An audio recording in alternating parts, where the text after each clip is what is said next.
USL turns 10 this season, and we're ready to kick off week 1 here in St. Louis, presented by West Community Credit Union. We're at West Community Stadium for St. Louis FC and the first ever game in the USL Championship for the Miami FC. Along with Woldy Harris, I'm Spencer Siegel. Happy to have you along tonight. Woldy, these two sides ready to get going to start their seasons. For St. Louis, coming off of a disappointing end to the season last year, our electrical connection player to watch is Todd Wharton, and that's because they've got a couple of new additions. Yeah, Todd Wharton bringing a lot of leadership to the St. Louis midfield from the Portland Timbers too, and I'm pretty sure they're going to rely on him going forward and can add a couple goals as well. And Vol Fall also among those added. More Sam, both in the starting 11. On the other side for the Miami FC, we're talking about a team that has to pull a bunch of players together to get ready to compete at this level, coming over from the NPSL. And Romario Williams, the Jamaican, is the guy to do that at the top. Well, if there's one guy you want up front to score goals, it's Romario Williams. He's done it so far at Charleston Battery, United, Atlanta United, and also at Columbus Crew, so they'll be relying on him to get some goals. Well, it's going to be a long, fun season in the USL this year, and we've got just the first week for you. It's St. Louis, it's Miami, and it's happening right here on ESPN+. Kickoff on the other side. Don't go anywhere.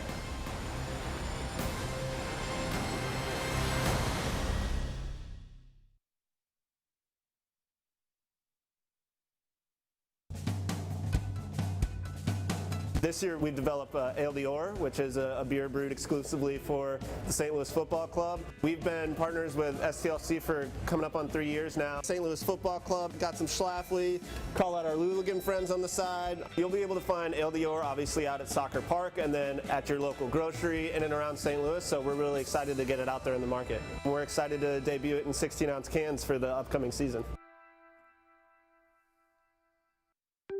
When you need quality electrical work for your home or business, look to theelectricalconnection.org. Created as a partnership between IBEW Local 1 electricians and the St. Louis chapter of the National Electrical Contractors Association, the Electrical Connection has been setting the standard for electrical excellence in St. Louis for over 100 years. You can depend on our highly skilled and trained workforce, your #1 source for quality electrical and communication contractors, electricalconnection.org.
Tonight's USL matchup is brought to you by West Community Credit Union. And as we get you ready for kickoff just around the corner here, we'll take a look at our lineups tonight, brought to you by Schlafly. First for St. Louis. Woldy, what do you see that jumps out to you? Well, Coach Stritchu, 4-3-3, he loves this formation because it gives a lot of flexibility. Guys to watch, Greg up front, definitely going to pose a problem for Miami's defense, and they're looking to get behind and looking to get in the box. Cicero, very quick on the outside, as well as Sam, so they've got their work cut out for them. Yeah, a lot of new players coming over from other clubs as well, including Gagnon Laparé, Wharton, Sam, Fall, and now we take a look at Miami. We mentioned Romario Williams as well. Prince Sadie is a name that I think a lot of people don't know yet, but it's probably not going to take long for them to figure it out. Yeah, speaking of Coach Nelson Vargas this weekend, he told us that Sadie could be dangerous on the outside, is very explosive and very quick down the line, so St. Louis is going to have to watch out for him. But, you know, in the back they have a lot of stability with Olam as well. Olam Lloyd Sam, of course, spent several years in the Premier League, and we know about Sebastian Velasquez and what he can do in the MLS. These two sides about ready to kick it off as you get a look at St. Louis FC. They'll be wearing their home green and blue. And we didn't know exactly what to expect from the jerseys for Miami, but we'll have it for you in just a moment. And Wolde, your keys to the game here. Let's break down our defensive keys to the game, brought to you by Fortinet. Well, for Miami, it's definitely transition. How quickly do they transition the defense and not allow the other team to get into a rhythm? And how quickly do they counter press? If they can't get things going, then make sure that they're disruptive and not allowing St. Louis to get into a rhythm. As far as St. Louis is concerned, they need to be compact. They need to make sure they win their 1v1 battles in the midfield and be very, very focused on restarts. One of the things that Nelson Vargas spoke to us about was the ability for his team, as you alluded to, get out in transition. We don't want to hold the ball for too long, and that's because when you have a new team and you're coming up against higher levels of competition, you really want to take advantage of your opportunities when you have them. Yes, for sure. He wants to get forward quickly, but he also wants to possess the ball. So he's going to look to move the ball around, move St. Louis around, and look for the opportunities to penetrate when they can. Our referee tonight is John Freeman. It'll be Miami FC in the blue. Their first game in the USL Championship after participating in 2 separate leagues in the summer and fall of 2019. We are underway now in the 2020 USL Championship season between St. Louis and Miami. Yeah, St. Louis going forward quickly, looking to put the pressure on. And that ball just shepherded out of bounds by Griffiths, I believe. Brian Silvestre out of the back. We thought that there would be a lot of a feeling out process here. Quickly on the ball is Russell Cicerone. He'll have a crack at it. Silvestre knocks it down and falls on top of it. And the first chance of the game falls 30 seconds in. Yeah, Cicerone not afraid to go from distance, testing Silvestre early out. The big man in goal, getting right behind it. Around the corner for Lloyd Sam, who sends it down the right flank. Williams can't pluck it out. He does eventually get it to Velasquez, who loses it out of bounds. Yeah, Williams trying to do a good job of holding up the ball there, but was double teamed, so very tough to repossess in that case.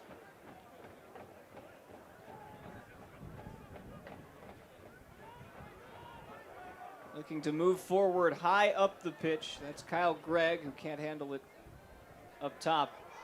And again, we had a feeling, based on the way these two teams are going into the season with varying degrees of expectation. When we talked to Nelson Vargas, he said that we expect to compete right away, and I think a lot of people around the league believe that as well. Well, they're coming in with a lot of confidence, you know, winning a couple championships in the past couple of years will create that. But this is a new league for them, but they're coming in with confidence, and that's great. That's something that you got to have in order to be successful in the USL. Off of the handball, this will create an opportunity out of the gate for St. Louis. The free kick in some dangerous territory. Gagnon Laparé and Wharton will stand over. Interesting to see how Laparé approaches this, but obviously the height's on St. Louis's side, so dangerous opportunity for St. Louis.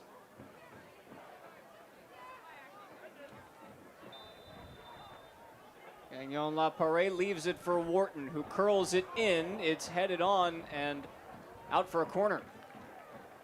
Yeah, dangerous ball into the back post there by Wharton.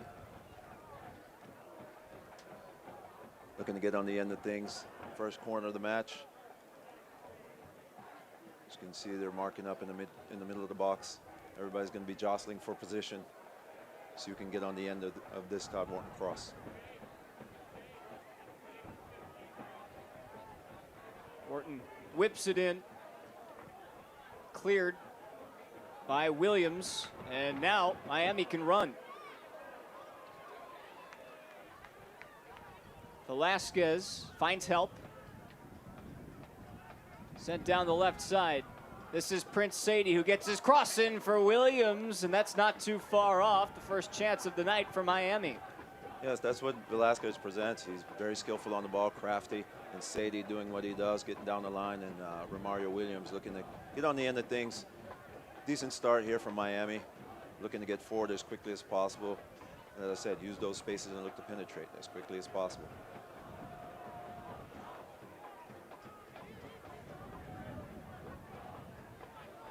Gagnon Laparé. Now Vol Fall on the ball, coming over from Ottawa, along with more Sam and Gagnon Laparé.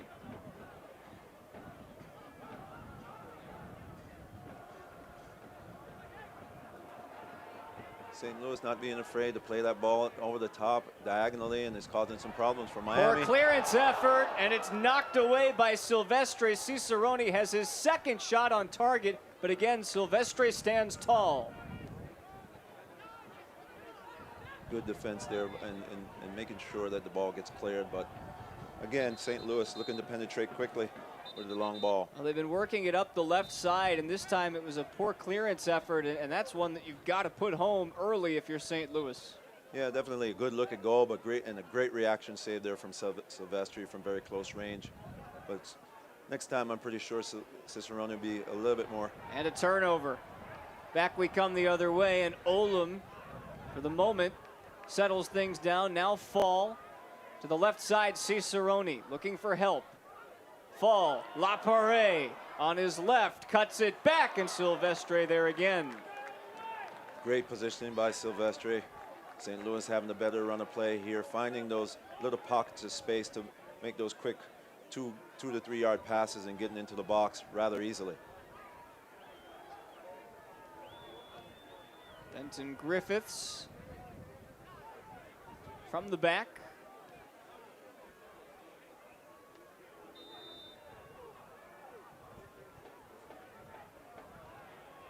Little high foot there. Referee's right on top of it. Giving Miami a chance to catch their breath and settle down. And from what we've seen, not just in the first 5 minutes tonight, but what it looks like based on the makeup of this Miami roster, the questions are not so much at the top and the bottom, but more so in the midfield. Yes, that's where the questions are. I mean, they have to win the midfield. They have to stay compact and make sure that they don't allow penetrating passes in between. Nice extra touch by Lloyd Sam, the Ghanaian born in Leeds, England. Velasquez, now Harrison Heath, back to Velasquez.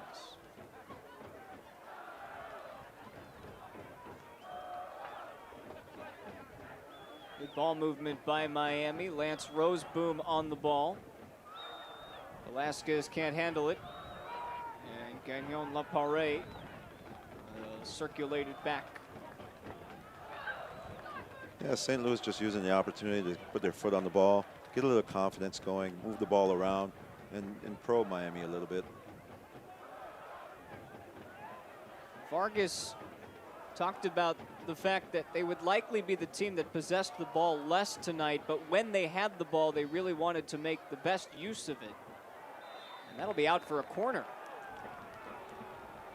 Actually, it looks like a foul was called on the outside. Yep, that's John Freeman's decision.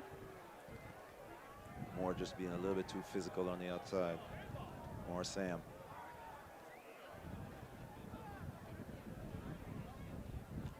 Nelson Vargas talked about the Miami FC way and how that's carried over a team that's won 9 trophies in 3 years, Wolde, and now the competition level has been ratcheted up.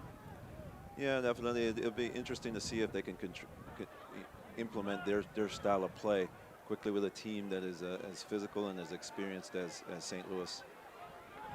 So they're just working their way and probing and seeing if they can implement the way they want to play on a field that they're not used to, away from home, and even the temperature might be a little bit different from Miami. Asked about starting on the road, and Vargas said it's really just a matter of perspective. It changes whether or not you're at home or on the road, but for them, this is just another game of football. They'll have their home opener at Ricardo Silva Stadium next week. Here's Fall. Fall's an experienced player. He's been in the USL. He knows what to do. He knows the competition, and he's just looking to settle down the midfield for St. Louis as they get the ball moving around here. Seems like Miami is dropping back, comfortable. Just let St. Louis have more possession at this point. Just want to consolidate things and let them keep everything in front of them. Well, you certainly can't win the game in the first 10 minutes, but you can lose it. And right now, Miami forcing St. Louis to break them down. Yeah, they're very compact, but this is what St. Louis has been doing, playing balls over the top. Nice dish from Umar. Finds Paris G, who made the long run up the right side, but Miami takes possession back. Great overlap by Paris G, not expecting it on the outside. His ball, but he was there to recover. But again, we've seen 2 or 3 balls over the top, being a little bit more direct with their play, St. Louis, and putting Miami under pressure in the first 10 minutes of the game.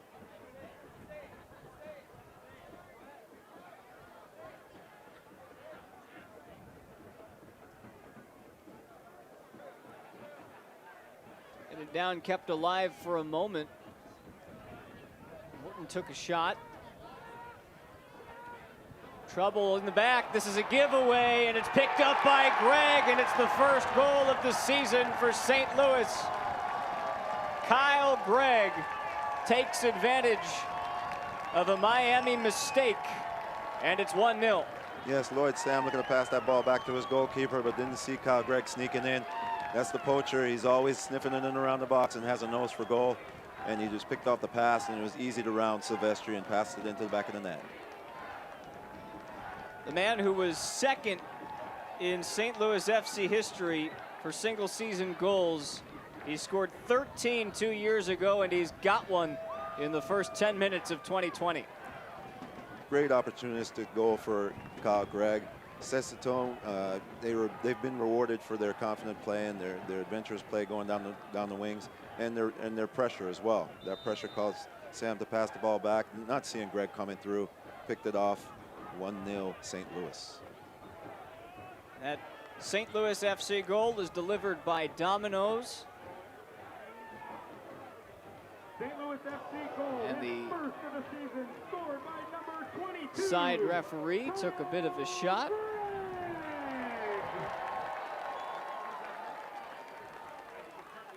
Changes the complexion now because Miami, they were holding serve.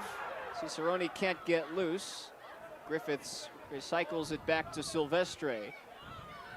And of the guys who were out there, the mistake by Lloyd Sam, that's not the guy that I would have pegged to make that mistake.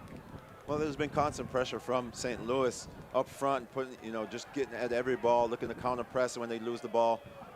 And it paid dividend for them in the end. A mistake made by Sam, and all of a sudden they're on the board, and that's what they want. Sadie trying to showcase speed down the left side, but the ball went over the touchline. Yes, I think Miami just needs to settle down and probably keep a little bit of possession, a little bit more mobility off the ball, so that they make St. Louis have to do a little defensive work. But St. Louis is doing a good job of keeping the ball when they get possession. So it's putting Miami on the back foot. Sam cuts that entry pass out, wins possession back. Now you're playing from behind. It's so early in the game. Do you stray from what you initially set out to do in this first half? I don't think so. I think if we're in Miami, you keep playing what you know. Be confident in your play. Just try to settle down as Velasquez steps on the ball here. Try to keep a little bit of possession, get a little confidence, and eventually things will open up for you. But it's very early in the game, no time to panic. That was better from Miami. Momentary high press as Morton boots it deep. Kyle Morton from Westchester, Pennsylvania. Again, Sam high up the field. They're looking to attack through the outsides. Rosenboom playing it in, and Miami gets possession. hopefully they can just keep moving the ball around here and finding those open pockets as the ball gets played left.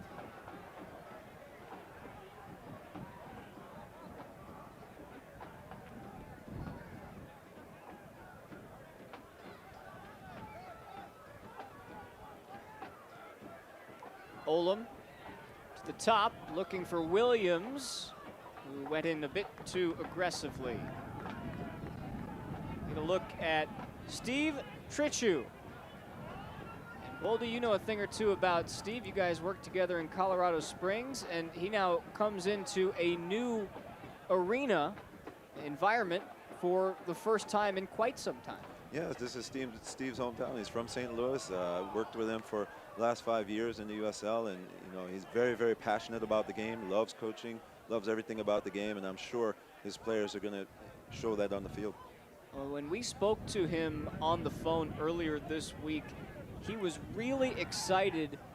You could just tell it in the energy in his voice was that of a coach who knew that he had a lot of good pieces to work with. He said, I came in, the team was already finalized. I know a lot of these players because I've played against them. And one of the things that he said that I thought was interesting, he said a lot of these players were on a wish list when I was in Colorado. And now all of my wishes came true. I've got them all here. Yeah, it's quite a few of them. I mean, I remember scouting a lot of these players with him, and you know, I'm glad that he got the opportunity to finally coach some of these players. And he also expressed the fact that he doesn't have to give them much instruction. You know, there's a lot of experience in the team, and that he's comfortable just telling one or two of the players what to do, and they can go out there and execute. He said, I only have to tell guys things once. And that's a big positive for any coach. Cicerone gets his head to it. Silvestre turns it aside. Yes, Miami with a little lax in marking, allowing Cicerone to get in on the back post, and a great cross comes in. Silvestre did a great reaction save to put it over the bar for a corner. As you can see here, Paris G with a nice fine cross to the back post with Cicerone. Silvestre with a great save. Well, it might be 2 or 3-0 here in the first half, if not for the acrobatics of Brian Silvestre. Spent 2019 with forward Madison FC of League One. Does have a couple, I should say a dozen, MLS starts under his belt. Knocked aside for yet another corner. Yes, St. Louis just turning the screws here, looking to get another go-ahead goal.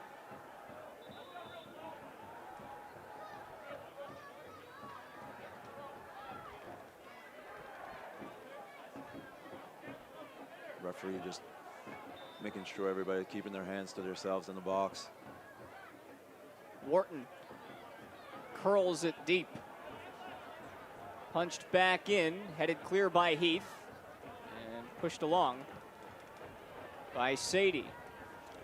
Yeah, just overcooking that cross, Wharton. Not sure if that was something that from the training ground where they looked to play the back post and head that ball back across the box, but just a little bit too much to handle, and ball comes easily back for a goal kick from Silvestre.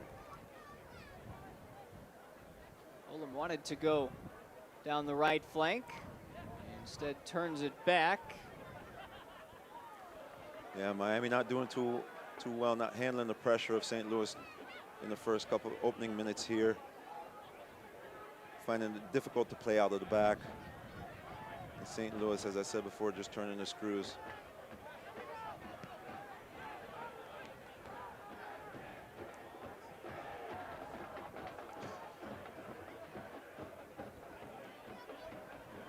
Another nice long ball. St. Louis finding open pockets of space. Cicerone again. Silvestre sends it aside.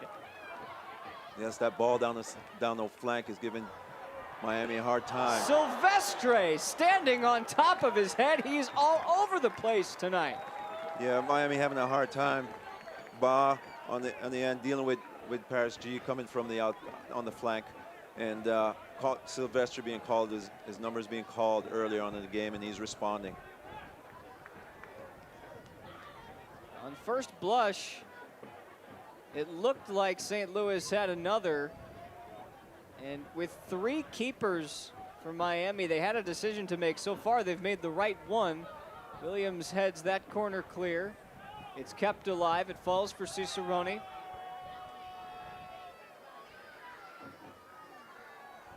Sent down the left side. I believe that just went over the byline. Goal kick. St. Louis finding a lot of space, a lot of room in the flank position, bypassing midfield, going a little bit direct and playing over the top into the wide flank positions and getting crosses into the box, causing Miami problems, turning their back line towards the goal, and then cutting that ball back for Cicerone coming on late. They're posing a lot of problems for Miami at this point. And that is going to be an indirect free kick if indeed John Freeman sees what we saw. Silvestre tapped the ball in the goal box and then touched it again, and you can't be the first player to touch it after taking that free kick, and so this is going to set up for a very interesting indirect free kick. Definitely not something that we expect from an experienced keeper as Silvestre to touch the ball twice here. That's maybe a little bit of nerves coming in the early parts of the game as Miami's been under a lot of pressure since the start of the game. Probably fortunate, actually, to this point, that he touched it again, because otherwise St. Louis had a clear goal. At least now they have a chance to build a wall. Yeah, it's a very, very difficult spot to be in here, in Miami, and St. Louis has to put their foot on it and make sure that they pick their spot here to put Miami even under more pressure if they score again right here.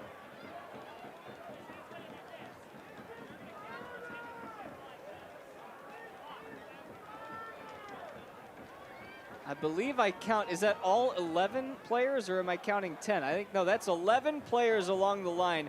The reason is because somebody has to touch the ball before it goes into the net for it to count as a good goal. That's correct. This will be your indirect free kick from 6 yards out. You don't see this every day. No, it's one of the rarest calls, but it does happen. Let's see how they respond. Wharton pushes Cicerone, hammers it home. 2-0 to St. Louis. They've stomped all over Miami here in the first half. Great strike from Cicerone. Very little that all the Miami players on the line could do. Breaking right through, but a tough start for Miami on the road.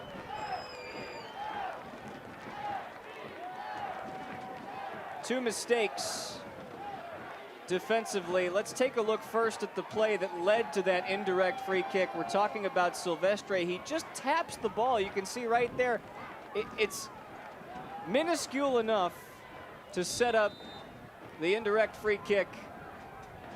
And once that ball rolled forward, ref had to make the call, and Cicerone here smashes it into the upper corner.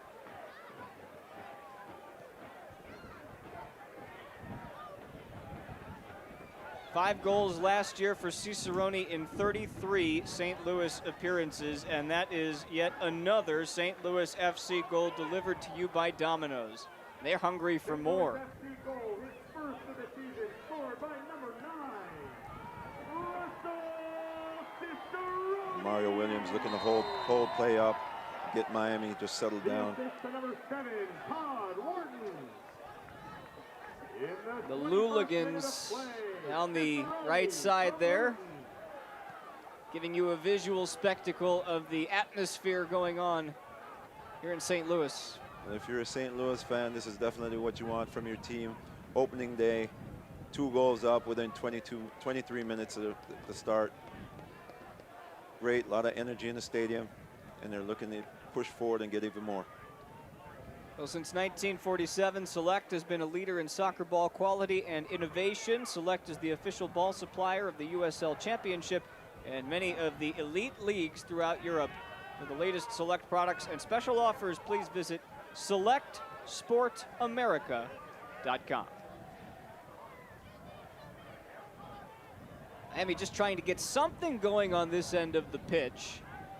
This is Sam. He'll curl one in. That's too far over the head of Sadie. But tracked down on the other end. Kept alive momentarily until finally it was tapped out. I believe that was Ba that worked his way to the ball. Yeah, Ba coming up to apply pressure, just joining the attack, but unfortunately went off his right leg and went out of bounds for a throw from Paris G.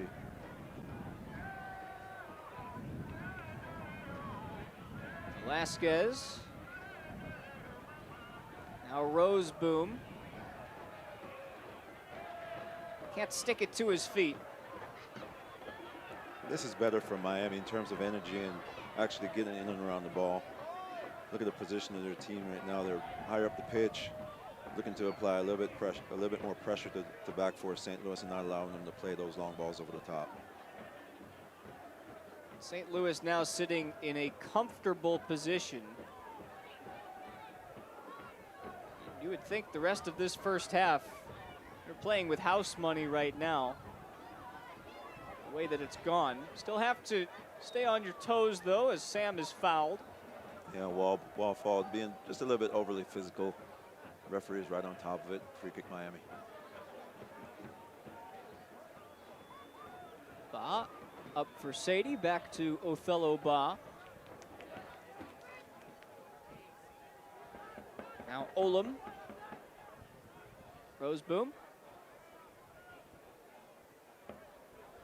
As you can see, Miami is a little bit static. There's no movement in front of the back three, and they're finding it difficult to play through a very structured and very set St. Louis side.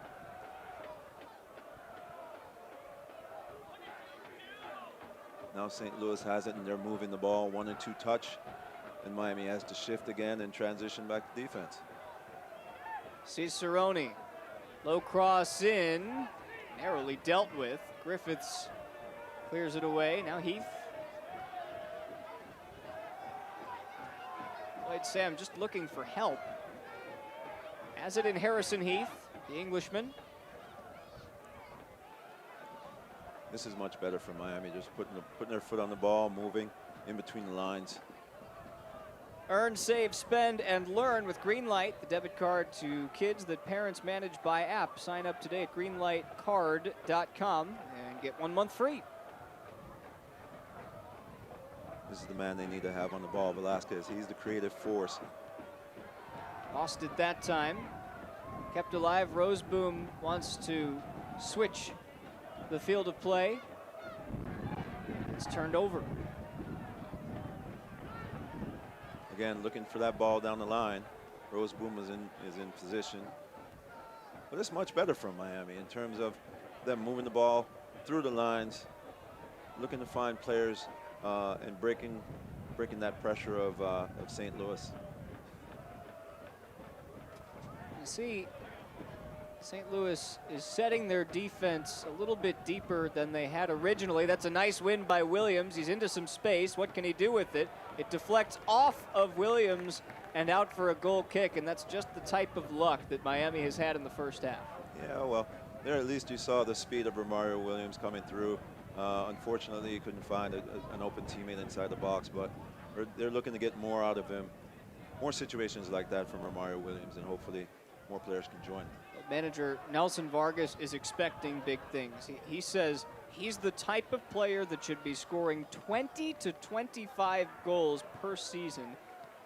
He can score in all different kinds of ways, right foot, left foot, with his head.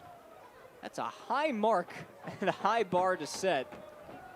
Yeah, big expectations, but you also have to provide service to that forward that has the ability to put the ball in the net. And Miami is just working their way up the field, and interesting to see if they can get more opportunities from the flank and more opportunities coming down for combination play to free up space for Romario Williams to use the talent that he has. Cicerone was making a nice run down the left side. Instead, it's left for fall, and Roseboom collects that garbage. Velasquez is fouled. Again, St. Louis is doing a good job of getting bodies behind the ball, and as soon as Miami picks up the ball, having people in the proximity to pressure and force the players, force Miami to make mistakes.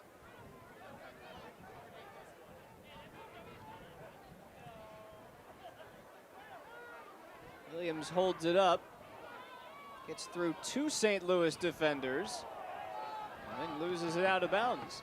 Yeah, Williams looking to draw the referee's call there, but fortunately for St. Louis, the referee was not buying it.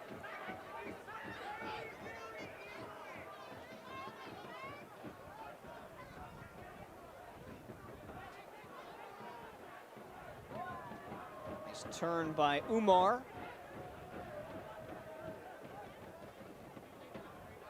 A lot of confidence and space on the ball here for St. Louis. Haven't called Fenwell Kavita's name all too often tonight. That's because he hasn't really been tested. Gagnon Laparé leaves it nicely for Cicerone, who keeps it alive. And that pass just a bit too far, intended for Sam.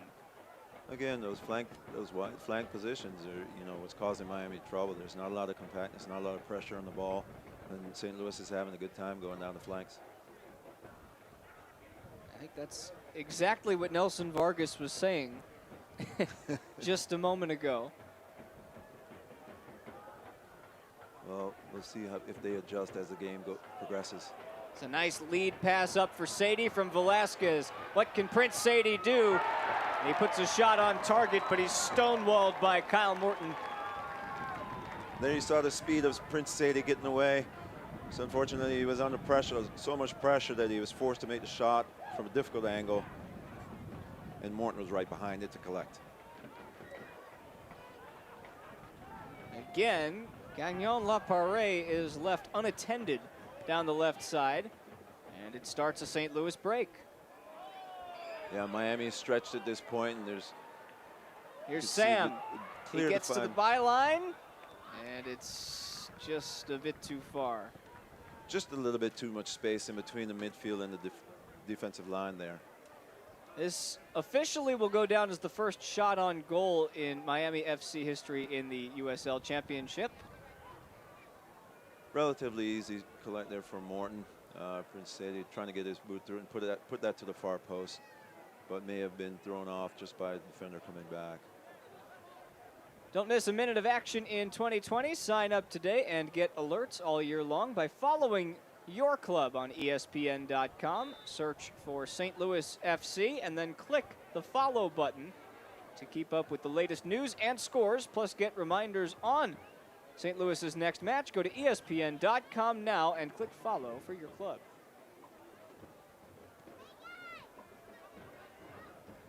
Miami opting for the goal kick here instead of trying to play out the back, but it seems like it caught up in the wind. Didn't go too far. And St. Louis is back on the ball, looking to attack again. Russell Cicerone has been active, and you can hear the wind howling in the background. Here's your touch for Fanny Kavita. Maybe the only one this half. The captain of this St. Louis FC side, he played every minute of 2019. Did not miss a tick. Veteran defender. Knows the league really well. Chipped ahead for Sam, backheeled nicely on its way to Wharton, who kept it alive momentarily. All tried to recycle it back. Fall seems to be in great position all the time, just keeping the team balanced, making sure that he puts out any fires that comes through the midfield. Seems very calm in that position. Let's see, it's a 50-degree night here at West Community Bank Stadium in St. Louis. Fenton, Missouri, to be specific. Well, that's allowing Wharton and Umar to find spaces higher up the field and break Miami down. Alaska is looking for help. There's been a mild lack of direction once Miami gets it into this half of the pitch. A lot of times that direction has been backwards. And with them being new to the USL, it's going to take a while for them to adjust to the pace of the game, the speed of play. And as you can see, some miscues on players running forward, balls being passed behind. So hopefully they can settle down and get on the same page here, especially going through the midfield.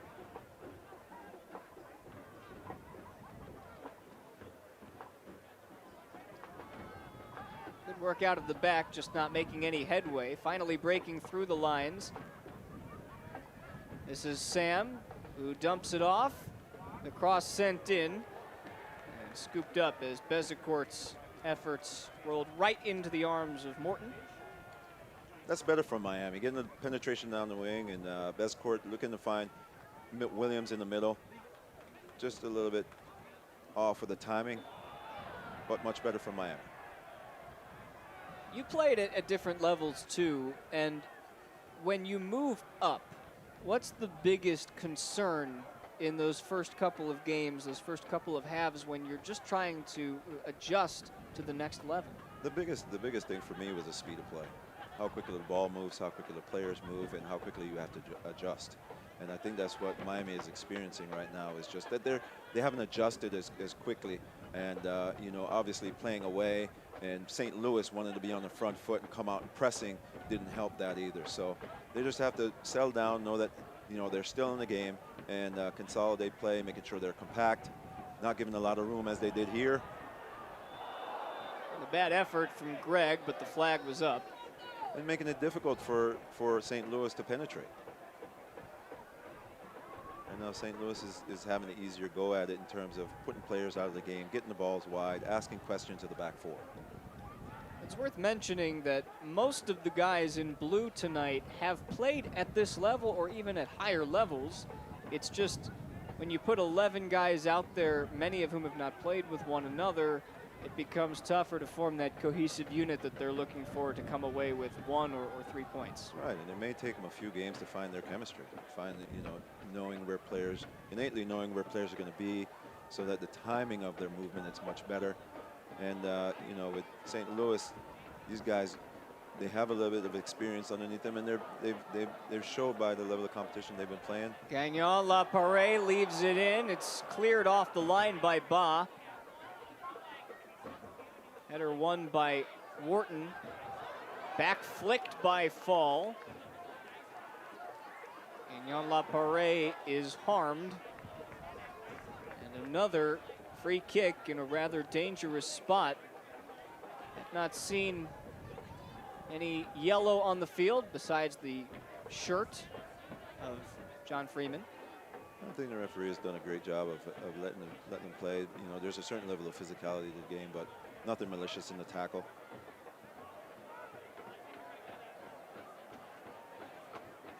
St. Louis transitioning the defense very, very quickly and getting the ball, retaining possession. 10 minutes to play in this first half. A goal from Kyle Gregg started things in the 10th minute. And then Russell Cicerone added off of an indirect free kick 7 yards from the goal to make it 2-0. Yeah, fantasy start for St. Louis. Perfect, what they wanted. Miami just finding a little bit hard going at the beginning here, but hopefully they can find their footing and settle down and get back on the board. The USL Championship returns to the ESPN networks in iconic fashion tonight. Two U.S. soccer legends collide when Landon Donovan and 2020 newcomers San Diego Loyal SC host Eric Wijnaldum and the Las Vegas Lights FC. That's tonight at 10 p.m. Eastern on ESPN News. Mike Watts and Devin Kerr have the call. That's going to be a good one. Gagnon Laparé sees open space down the right side. Paris G making a run to the byline, plops it back in. It's kept alive. Roseboom clears it. St. Louis still threatening. Gagnon Laparé, now Cicerone.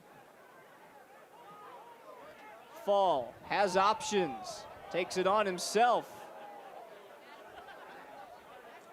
Miami Cicerone. chasing shadows, Miami at this point.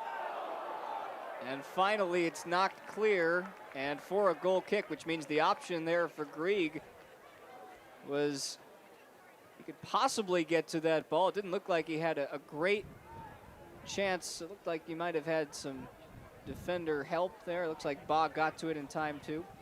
Yes, fortunately for Miami, Ba laid it all on the line to block that shot by Gregg.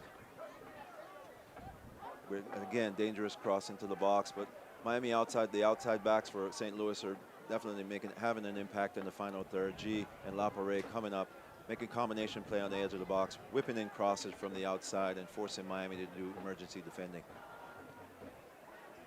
Velasquez looking for the run of Prince Sadie. They haven't utilized Sadie as much as they'd like. He does have their one shot on goal tonight. Got to handle this. That's not going to get it done. Cicerone picking up the scraps, and he couldn't hold on to it. John Freeman says no foul. Miami knocks it out, and now Roseboom. Yeah, just a little bit of lack of communication between Roseboom and Griffiths here. Physical tackle to win the ball back, but then having to put the ball out of bounds as as St. Louis counter pressed. Here's Paris G. And there's Fanuel Cavita. Again, not a lot of pressure being applied by Miami. Seem to be comfortable in letting St. Louis have the ball in this position. But what you can see there is that right there is a three-pointer and then some. That's Steph Curry range. Did you see that go into the trash can? Yeah. Oh my. Wow. I'm not sure if that was intentional, but it certainly was something. Oh, if you ask him, it was intentional. What a shot. Unbelievable. But the fans appreciated it. For sure. But it shows the mentality and the style of play that St. Louis want to employ. Now, they want to get down the flanks. They want to put the outside backs under pressure. And, bypassing the midfield at times and playing those balls deep over the top is getting their outside backs onto the ball, getting Cicerone, getting Sam onto the ball, and they're being joined by Lepore and Jean, causing overloads on the outside. 5 minutes left for Miami to make something of this first half, or perhaps better yet, to stop the bleeding. Cicerone been running down the left side all night. Now Fall had trouble with it. Sam will come back the other way. Yeah, a little bit left to be desired on that last pass by Fall. But Williams holds up play nicely. Good recovery all the same. Sam just wants some movement. It's just a little bit too slow with mobility from Miami. The players get in good situations, but then they allow St. Louis to recover, and the spaces get closed down, and they have to pass the ball back. So credit to St. Louis for getting back and transitioning quickly to defense and putting Miami in uncomfortable situations. This is better from Miami, and Sam is mauled as he tried to make a run down the right side, and I believe that'll be the last foul that John Freeman allows Gagnon Lepore before issuing a card. Yeah, Lepore just noticing the danger that they're in, making a decision to make a tactical foul. This will be one of our first looks at Miami from a set piece. And they've got a couple of players that can be very dangerous on set pieces, Velasquez being one of them, taking them. And obviously you got big bodies in the box, Griffiths, Williams coming up. We'll see how St. Louis defends their first set piece. It'll be Harrison Heath to take the kick, trying to make something happen in the late stages of the first half. Heath had it deflected by the one-man wall of Moore Sam. There's one thing, you know, with these free kicks from wide positions, you got to beat the first man to get the ball in the box. That's trying to hit the golf ball through the trees and being told it's 90% air. Unfortunate there for Miami. They had numbers in the box, but just couldn't get it in. Poor cross there by Sadie. As we take a look at Coach Steve Trichu, must be happy going to halftime with a 2-0 lead at home in the opening game. Well, we know what the talk in the locker room will sound like from St. Louis's perspective. If you're Nelson Vargas, what do you say? Well, we have to retain possession a little bit more, which means we have to be moving off the ball. I believe, you know, once the back four gets the ball and they're looking to play out of the back, as we can see right here, we need mobility in front of the ball in order to advance the ball and penetrate. So we need players to move.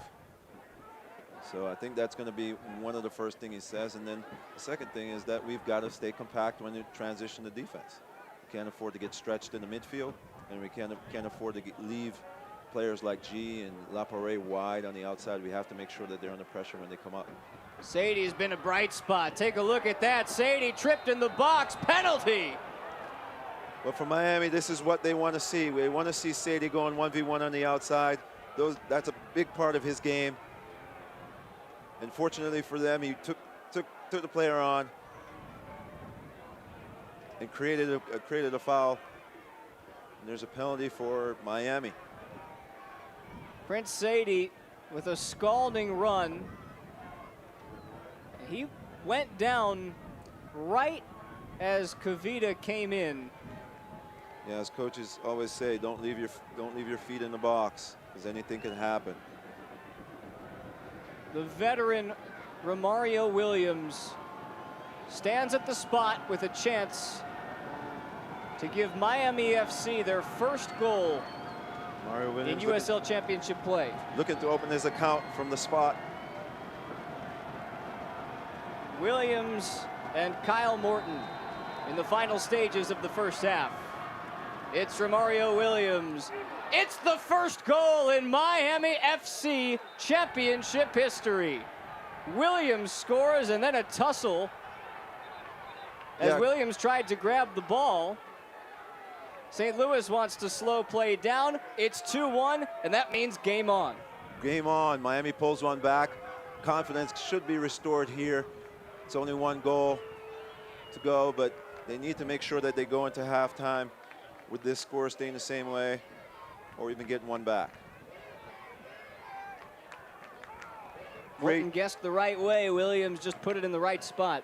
Great technique. That's where you want to put it. Side netting. Very difficult for the goalkeeper to get that one. And then you saw Williams try to run up and grab the ball afterwards. And they weren't having any of it. 2 minutes of stoppage time.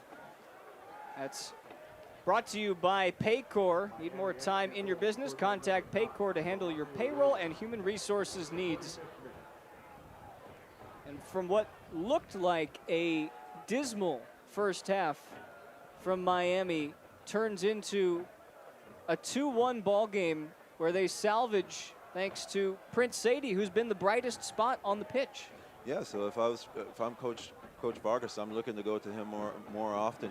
If he's causing problems for Paris G down the left flank, then he needs to get him the ball a little bit more often and see if we could create more opportunities like what they created just now for the penalty. Well, remember when I asked you what Nelson Vargas needed to say to his side going into halftime? Does that talk change now because it's a different complexion? They might be looking for more here. Williams tries to hold it up. A swarming defense, though, by St. Louis, and maybe one more run. Well, in terms of transition from offense to defense, as we see right here, I think they still need to do a better job in terms of getting back behind the ball quickly. But in terms of offensively, they do need to get the ball wider into Sam and into Sadie so they could go at this St. Louis defense 1v1 and create things down the line and get Romario Williams some more service up front. Sam sends it clear. Williams has been trying to hold the ball up in the midfield all game long. He's done a pretty decent job. That should take us to halftime with St. Louis, who scored twice in the first 20 minutes, leading by a goal. Miami, though, they've clawed their way back into it with their first goal in championship history. It's 2-1 at the half.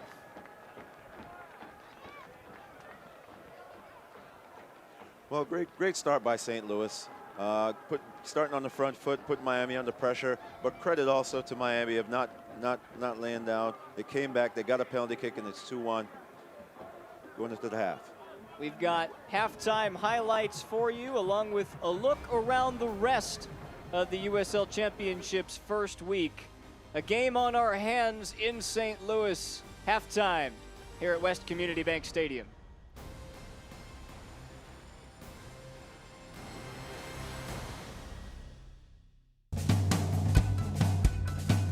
This year we developed Ale d'Or, which is a beer brewed exclusively for the St. Louis Football Club. We've been partners with STLC for coming up on 3 years now. St. Louis Football Club, got some Schlafly, call out our Luligan friends on the side. You'll be able to find Ale d'Or obviously out at Soccer Park and then at your local grocery in and around St. Louis, so we're really excited to get it out there in the market. We're excited to debut it in 16-ounce cans for the upcoming season.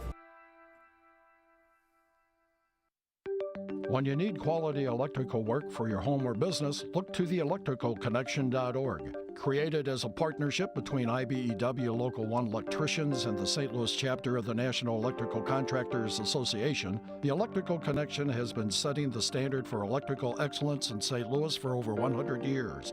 You can depend on our highly skilled and trained workforce, your #1 source for quality electrical and communication contractors, electricalconnection.org.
Match.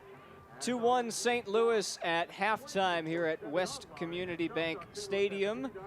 As we get you ready for the second half, first let's take a look at what else we've got going around the USL, including, Woldy, we've got a lot of players on the move this season. The offseason had a lot of different transfers, and it starts here. You take a look at Billy Forbes and Ever Guzman going from San Antonio. They're moving along to bigger and better places. Forbes to Austin, Ever Guzman to Hartford. And this is part of what you see when you get to this point in the season. It's about a lot of new faces and new places.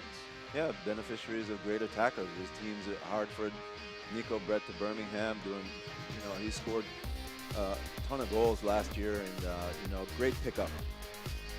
And this here you're seeing is the playoff matchup between Birmingham and Pittsburgh, and Nico Brett scored 4 goals in that game, and now he joins the other side. Maybe, perhaps because of this performance? Oh, definitely. I mean, this definitely they have pushed them over the edge to look to acquire Nico Brett.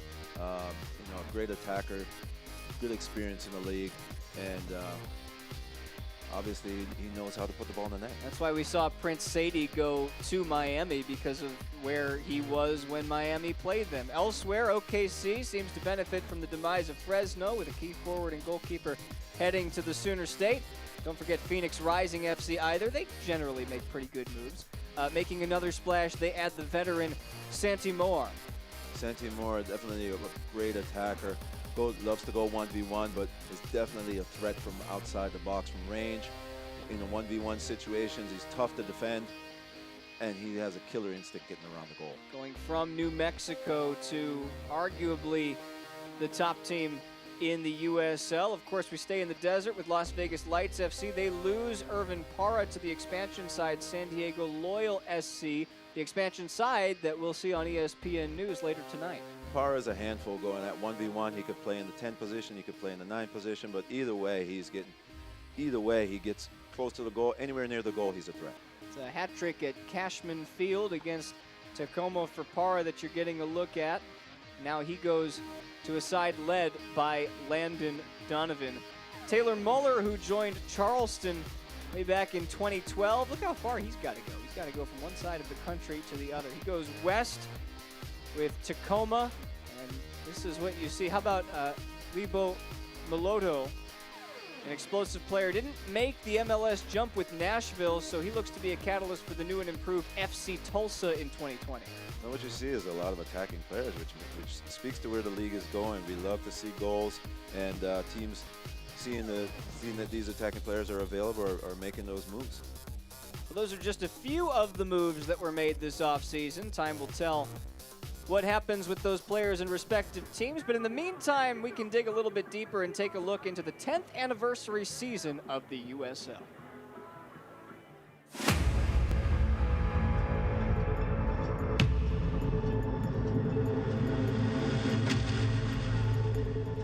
Come on, come on. Nice and tight here. Bring it in tighter. Nice and tight. Everything we do matters. Very few people in the world ever get an opportunity like this. We talked about making history, right? And what are you going to do to change history? When it's your turn to make a tackle, are you going to make that tackle? Are you going to score the goal? Are you going to make the save and throw a few miracles for us? Grab your freaking moments. That's my point. Huge credit to every one of you. Massive performance coming on, the way that you press, and please for every one of you. This is an awesome time, and we're going to show them that we're for real. We are for real because we all believe in each other, right? This is our moment. This is our moment to shine. Every single day, guys, we have to fight to create our identity. Take your moment within the games and make them your moments. Let's go out there and kick. Come on. Let's go. Let's go. 1, 2, 3.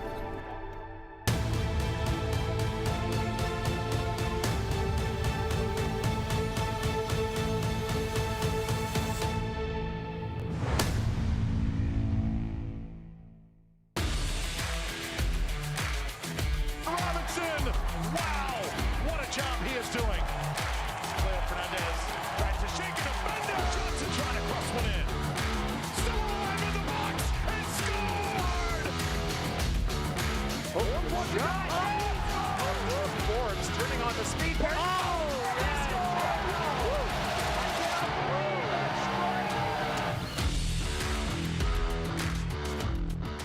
Hey guys, how's it going? Kelsey Steele, Scott Stewart here from USL HQ in beautiful Tampa, Florida. How better to get this season going than laying out our top signings to get a more advanced position on the field.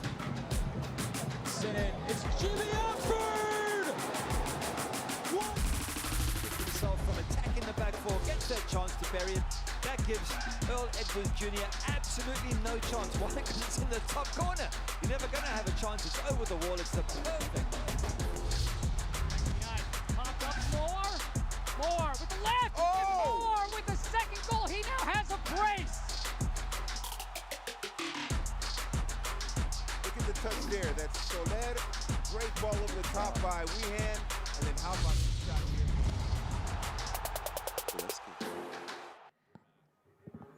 2-1 here at West Community Bank Stadium. It is time to take a look around the rest of the USL. It is week 1. We had 2 games last night, a whole host of games tonight to kick off USL Championship action. Of course, Miami, our game here, one of 2 new sides. We'll see San Diego Loyal in their game coming up later tonight on ESPN News.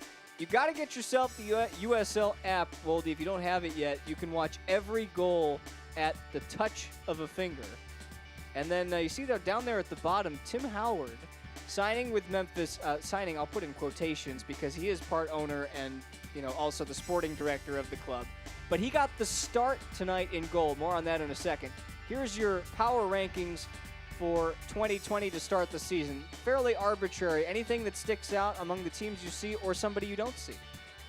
Not really. Sacramento, I think, would be a little bit higher on the board, and Reno, but that looks like a good top 10. How about Miami at the number 9 spot to start? They've got some work to do to stay there. This is what's coming up next week on ESPN+.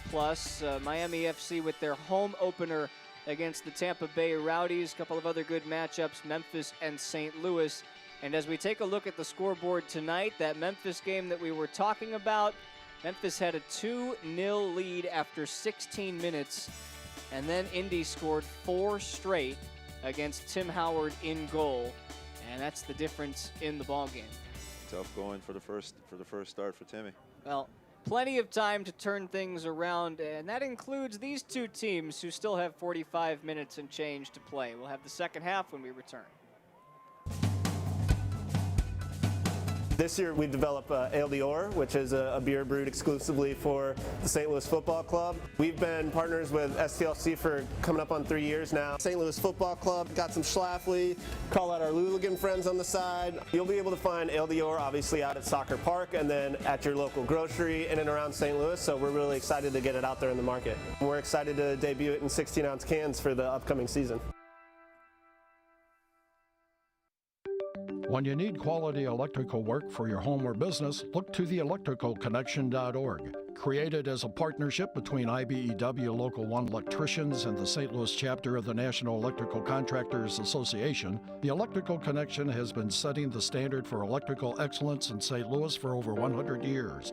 You can depend on our highly skilled and trained workforce, your #1 source for quality electrical and communication contractors, electricalconnection.org.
Spencer Siegel with you, Woldy Harris alongside, getting you ready for the start of the second half between St. Louis and Miami. Let's take a look at some highlights from the first half. Woldy, it started with St. Louis out on the front foot early and often.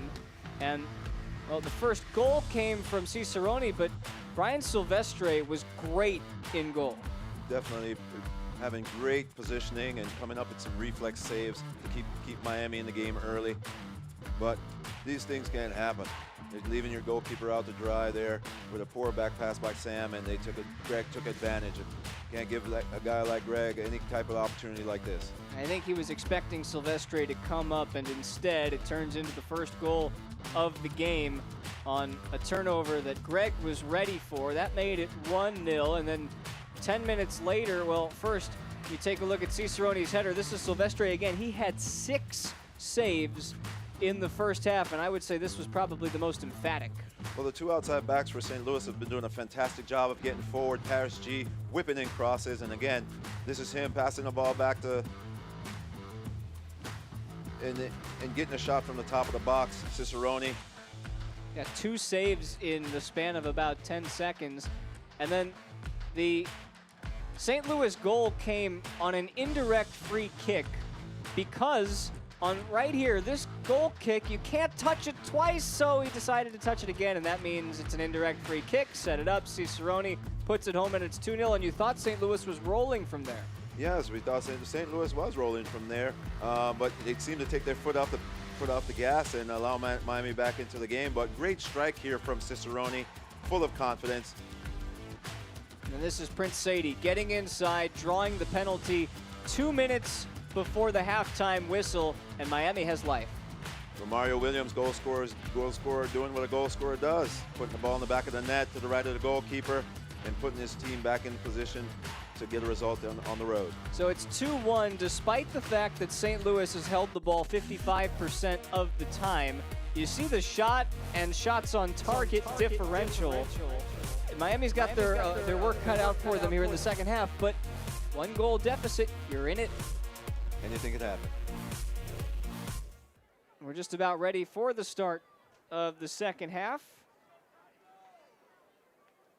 West Community Bank Stadium, our site, the first game in 2020 as these 2 teams get loose one last time. Good crowd on hand, about a 50-degree night in St. Louis. All 11 players from both sides will make their way back onto the pitch. Well, as you know, Spence, this game is a tale of 2 halves, and they can be very, very different. So the first 10, 15 minutes should tell if Miami is up for the challenge and coming back into this game. Obviously, they need to be more pure on the ball. They need to continue to get themselves into positions where they're not turning it over or making those mental mistakes. But is there something tactically that you saw them do well in the first half that they can turn into their second half? Yeah, well, I saw them get when they got the ball wide. They looked very dangerous, especially on the outside with Sadie. And Velasquez, I believe, needs to get on the ball a little bit more, and help displace the defense. And looking to get more out of Bezecourt as well. So more mobility off the ball. Get those players that are have great technique and are skillful and crafty on the ball, and ask questions of the St. Louis defense and midfield. Displace the defense a little bit, and then look to get balls into Romario Williams to do his thing up front. Well, I mentioned that both sides would return all 11 players. I regret to inform you that I lied to you. Tomas Granito come into the game for Miami. He replaces Lance Roseboom. There's a look at Granito from El Salvador. Granito may add a little bit more bite and a little bit more skill in the midfield and a little bit more energy. Played collegiately at Florida Gulf Coast over in Fort Myers. We're underway here in half number 2. It's Miami in the blue. And with Granito coming into the game, that is the first of our Cigna substitutions. Starting off well here, looking to push forward and put the onus on St. Louis to defend. Here's Lawrence Olam on the ball. Now Othello Ba, the Liberian. Granito gets his first touch. Harrison Heath back for Tomas Granito.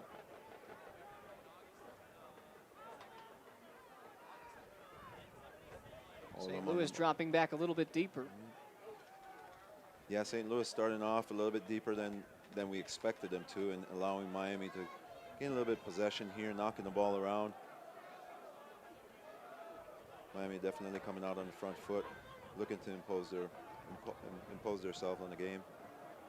And the ball is moving a lot quicker, Spence. Haven't been able to find the inroads just yet, but you said it. There's a confidence on the ball, and here's an opportunity. It's Bezecourt. He'll have a rip, and it's deflected by Morton. It falls for Williams, and Morton suctions it up. Nearly 2-2. Yeah, that's a great reaction save from Morton. But, Miami being on the front foot, you could see it in the speed of their passing and their movement. Granito playing the ball through. And there's Bezecourt just holding off his defender, getting a shot on goal. In comes Velasquez and Romario, but it's gobbled up by Morton. I thought Velasquez made a really nice run that Bezecourt could have found him on to make that extra pass. That clearance was not too inspiring. It falls. It's Cicerone, and it's blocked by Granito. And instead of 2-2, it could have been 3-1, and here we are still at 2-1, an entertaining first 2 minutes. Yes, in tennis, they would have called this an unforced error by Griffiths, giving the ball away, and then a ball played in, and there's that man again, Cicerone, looking to take the first shot, but he cuts it back. Silvestri's on the ground. Luckily, he had more defenders covering, and the ball's out for the first corner of the second half. Buckle your seatbelts, ladies and gentlemen. This is what we were hoping for. Kavita pops it back in. It'll fall again. Still not cleared off the line. Silvestre handles that Oscar Umar. Yeah, Wallfall looking to draw the referee's call there. And other leagues that might be seen as a little bit of simulation, and referee would have done something, some disciplinary action, but ball fault.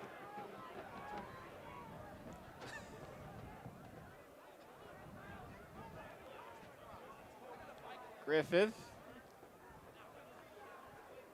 Dropped back for Sam. Now Velasquez needs help. On an island by himself. Granito playing wide. Surprising how deep St. Louis is coming out and defending and not really pressing high and pushing the tempo on and asking questions of Miami, but dropping back and willing to let Miami have the ball deeper and advance. Where their bread was buttered in the first half. Yes, let's see if Miami can take advantage of this. Sam having trouble getting it off of his foot. Cicerone right there to block it. Yeah, definitely a lower energy from St. Louis. Not sure if this is part of the tactics in terms of seeing what they're doing and then having them advance the ball and then look to spring the counterattack because they've created space behind the Miami defense, but don't see it working right now.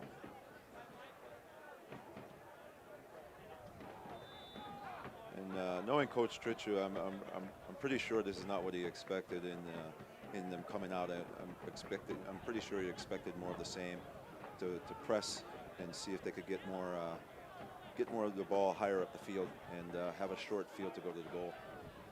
This is the St. Louis team that we saw last year have a lot of ups and downs. They started last season taking 13 out of a possible 15 points in their first 5 games. But at the end of the year last year, it was their collapse that kept them from the playoffs. Yeah, well, right now you see that there's a lot of space in between the lines. This is what you want to do in your attack. You want to spread the other team out. But Miami's doing a good job of staying in those passing lanes. Except for right now, compared to the commentator, they're opening them up. Here's Paris G. Low cross inside. Sent away. Recycled back. As Sam Fink will send it over to Kavita. At the end of the year last year, St. Louis took just 1 point from their final 6 games, including 3 1-0 losses, one on the final day of the season that left them 1 point shy of making that playoff, that 10th playoff spot in the East. Although Coach Trichu wasn't there, he said he felt that they needed more depth because of their U.S. Open Cup run where they got to the quarterfinals last year. Bezecourt is fouled. Wants to go quickly and will. Yeah, this is much better from Miami. Here's a chance. Williams. Sadie spins away from trouble, gets his cross in. Nobody there on the other side of it until it falls to the other side. Lloyd, Sam, out of bounds. That's much better from Miami. Getting penetration down the wing, and even though the cross was a little bit overcooked, they're still compressed and compact enough to regain possession in the final third of the field and whip another cross in. Unfortunately, there weren't any numbers in the box to get on the end of things. We thank you for your support of St. Louis FC and professional soccer in St. Louis.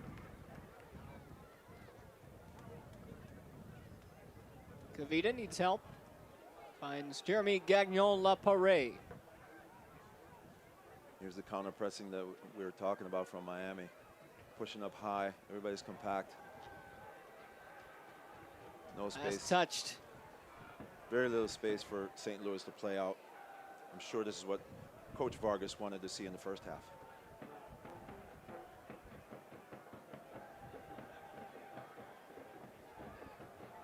Miami in the first 7-8 minutes of this second half have come out looking the better side. High cross in, left something to be desired.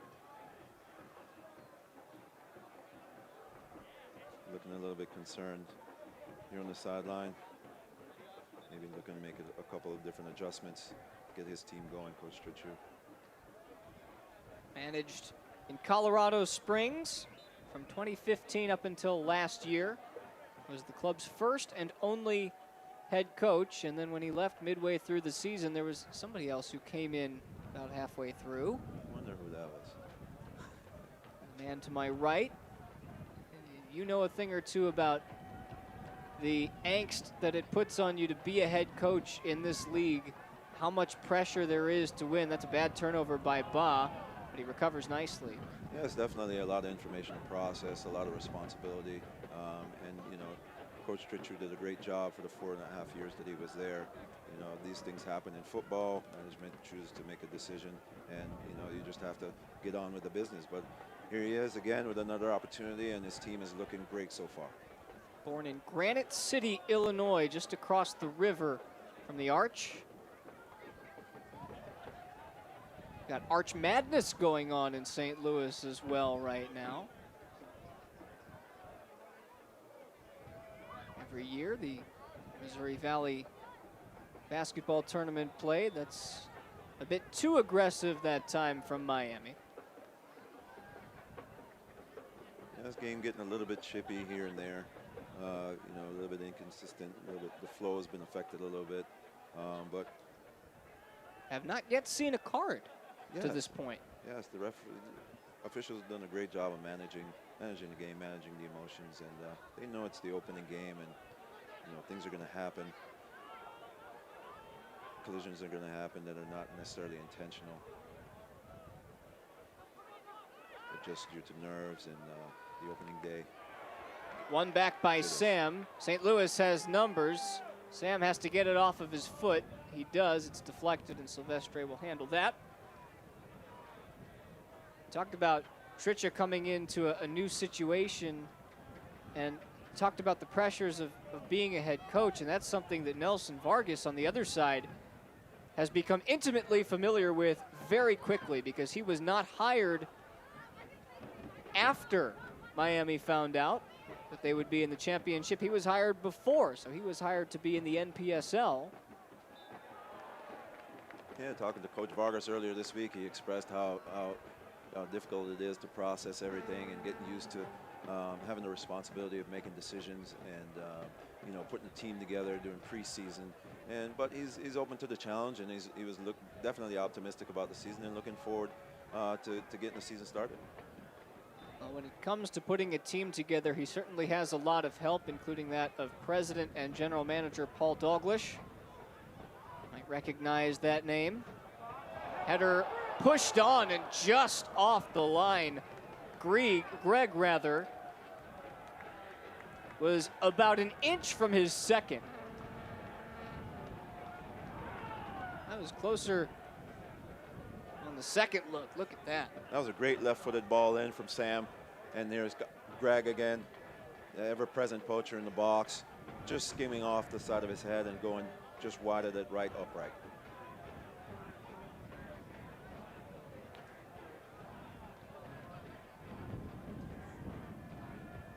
Vargas is certainly familiar with the area. He grew up in the area, drafted in '96 by the Tampa Bay Mutiny, and then went on to play for the expanded side Miami Fusion. 54 appearances there in the MLS with Miami. Now Miami's got a new squad, actually 2 new squads playing at the higher levels. The soccer is definitely on the rise in this market.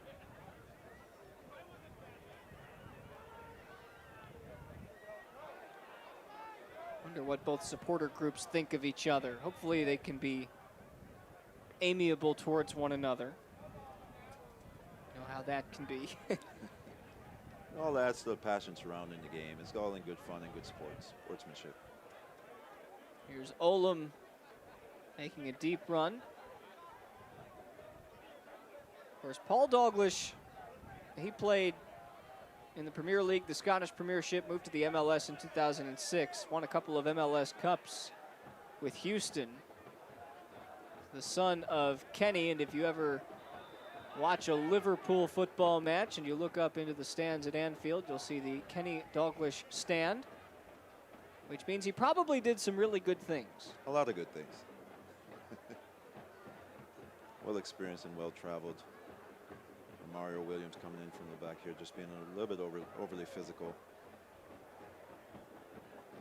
causing the foul. But definitely much better from Miami. Much better energy, better tempo to their play,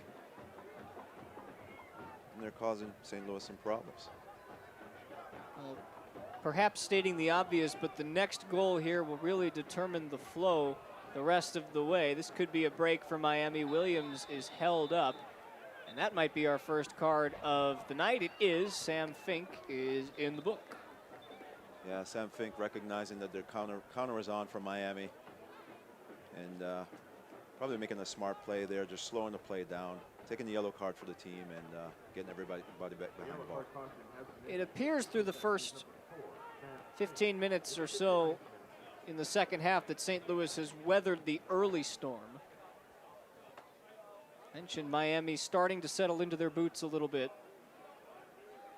Cicerone has been quiet. Here he is on the ball. A surging run for Sam, who's open. Can Sam get it around Silvestre, who comes off his line? He can't. Ball's still loose. And it's cleared away by Miami. They dodge a bullet. That was a great change in point of attack by, I believe it was Cicerone. Sam coming in 1v1 with the keeper, but Silvestre is quick off his line. Look how far out he had to come to make this save. Great save there, but again, had to be alert defending to block that second shot.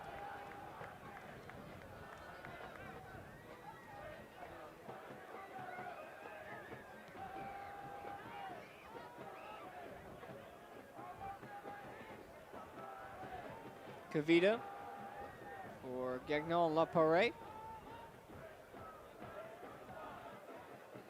Now Umar.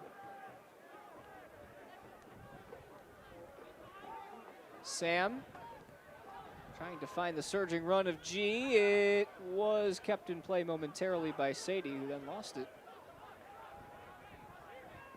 Much better on the ball from St. Louis in that spell. Just knocking it 1 and 2 touch. Players moving off the ball. Keeping possession and making Miami have to adjust. Another unforced error, so to speak. Miami has held the ball nearly 60% of the time here in this second half. They've completely flipped the script in terms of who's controlling the game, but they still find themselves down a goal. And they haven't shown much ability to get to the goal as well. They've got to move through these St. Louis lines, force a couple of shots. I believe Granito has a lot to do with that. He's been on the ball a lot, making good decisions, when to possess and when to make that penetrating pass. Again, here he is on the ball. He's coming back and kind of dictating the play for Miami and helping them make good decisions in the midfield. Like that. Breaking the lines. Velasquez drops it off. It's sent across goal and poked away. G gets it clear. Yeah, Miami having to do some emergency defending there as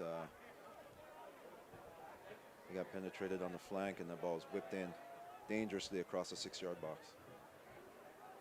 More bodies coming up in blue for Miami. Heath curls it towards the near post, and St. Louis has to clear once again. I believe they'll retake the corner. Dangerous ball by Heath. I don't think it would have counted. I didn't quite get a look at what John Freeman had alluded to, but they'll take the corner again. So Heath will try it a second time. This time it's headed clear more comfortably. Yeah, you see what they're trying to do on that is to pack the near post. Lots of bodies there, tough for the keeper to get to the ball, and just serve it in there, hopefully to get a flick on or a header or any type of flick towards the goal, and it's going to be hard for the goalkeeper to react and make a play on the ball. Unfortunately, the serve wasn't as good as Heath's second serve wasn't as good as the first. First one almost went in by itself. Miami working out of the back. Here's Granito on the ball. Much more patience on the ball from Miami. A little bit more confidence on the ball. Seem to have found their feet. Whatever Coach Nelson Vargas said to them at halftime is definitely making an impact on the way they're approaching the second half. Fall lost it. Down to a knee, got it back, then gives it away. Lloyd Sam has been active. Got to get it off of his foot though. Finds Ba. Ba makes the surging run. Now Sadie to the byline. That's too strong, and it'll find its way out of bounds. You have a solid game plan for your financial future at Edward Jones. They craft investment strategies that are as individual as you are. Good job by Miami staying compact here, forcing St. Louis back.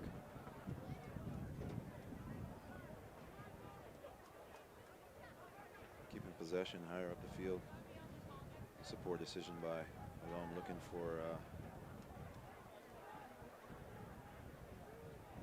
Like he had Velasquez picked out, but I'll tell you, this has been what started out as a good second half for Miami is turning into a better one. It's not going to be a great second half until they can put the ball in the back of the net.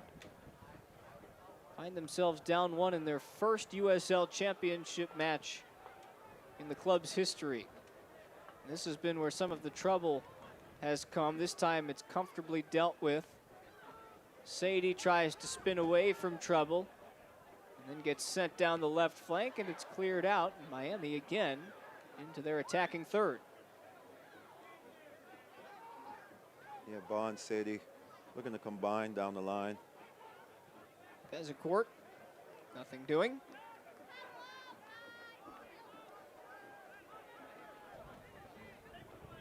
Again, it seems like. Hey, that's you. St. Louis is at.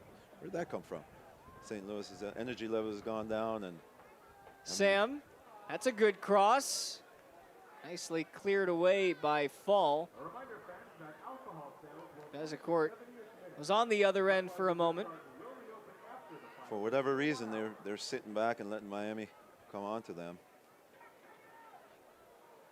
which doesn't bode well for their confidence and boosts Miami's.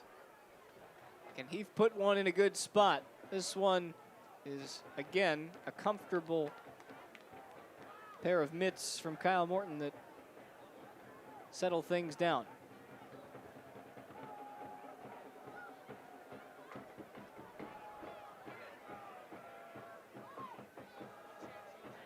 Still 25 minutes for Miami to make some hay, and St. Louis just having trouble getting it out of their own defensive third.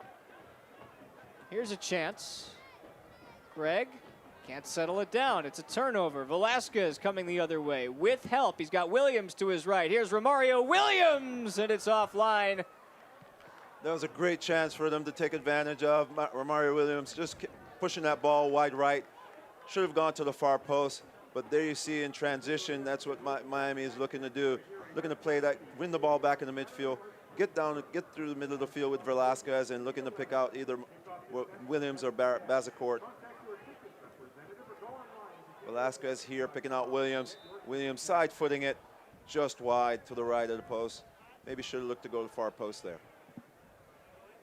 Best chance of the second half for Miami. Sam trying to get around Ba. And now Ba is hobbled.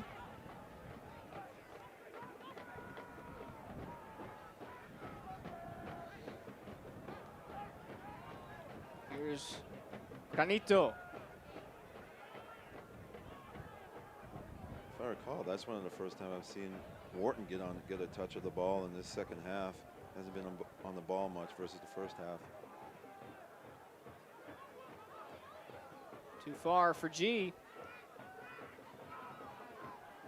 Well, if nothing else, this has been an encouraging second half for Miami that they can build upon down the road. Obviously, still 20 minutes and change to turn the tide in this one. But perhaps that first half was just a little bit more jittery than the actual product that we were expecting on the field. Yeah, a little bit of nerves playing this. It's the first game of the season. You know, maybe one or two guys not on the same page, communication-wise and movement-wise. But you know, definitely encouraging to see them come out in the second half and kind of really establish the Miami way and the Miami style of play, in which they want to possess, get the balls down the wing. Kept it alive for a moment. That was a nice pick out by Velasquez just to find him.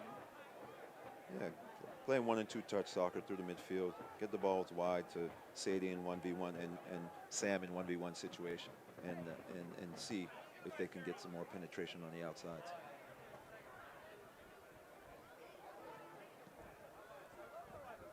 At some point you would think that Miami might look to break out their second substitution.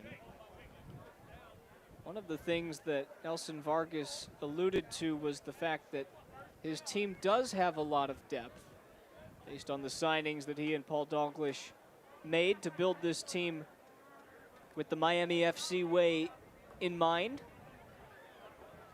Maybe they're looking at a Chow coming in, adding a little bit of speed. We already seen the effect that Grenada has had on the game, coming in and really distributing the ball. But also in contrast to that, in the way St. Louis has been playing, Coach Tritchew might be looking at making a sub as well to add a little bit more energy into the midfield and especially in transition going forward, and see if they can notch a third. Nelson Vargas said there are two types of headaches you can have when filling out your starting 11. And he's got the second kind. That's a beautiful through ball inside. Opportunity goes begging. Cicerone missed everything, but it was deflected, and it's out for a corner. Great ball behind the line by Wall-Fall, just threading it through to Cicerone. Cicerone looking to play that near post. Cicerone upset with himself that time as Fall threaded it through. And it was indeed Olam that got a toe to it.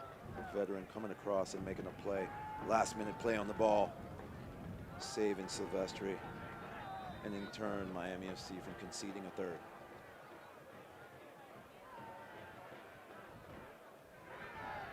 To the back post it goes. Fall has to corral it. Settles it down nicely. Uses his lumberous frame to win another corner, I believe. There it is.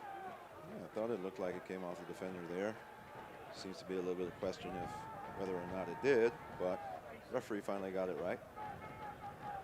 We have a corner, Wharton coming over, spotting it up.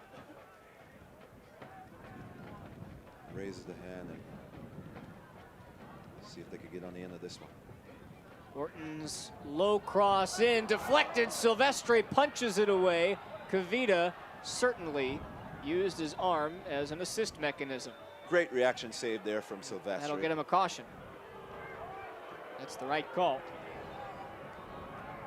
As I was saying before, great reaction save from Silvestri, and Fanny Kavita just looking to get on the end of it and corral that ball to get a shot, and that ball ended up hitting his hand, and referee rightly so give him a yellow card. Both center backs for St. Louis are now in the book, Fink and Kavita.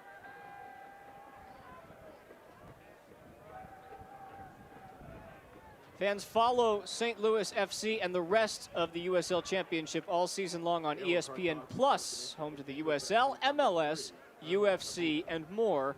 Join the nearly 8 million sports fans who have already discovered ESPN Plus and watch the championship live every week. Sign up today at espnplus.com. Vargas there trying to pick out Romario Williams in the middle of the box.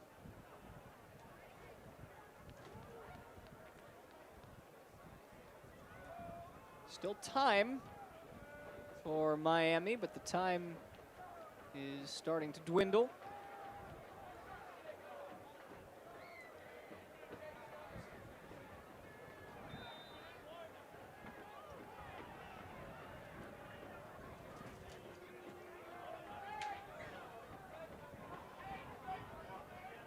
Again, Miami looking to get themselves forward.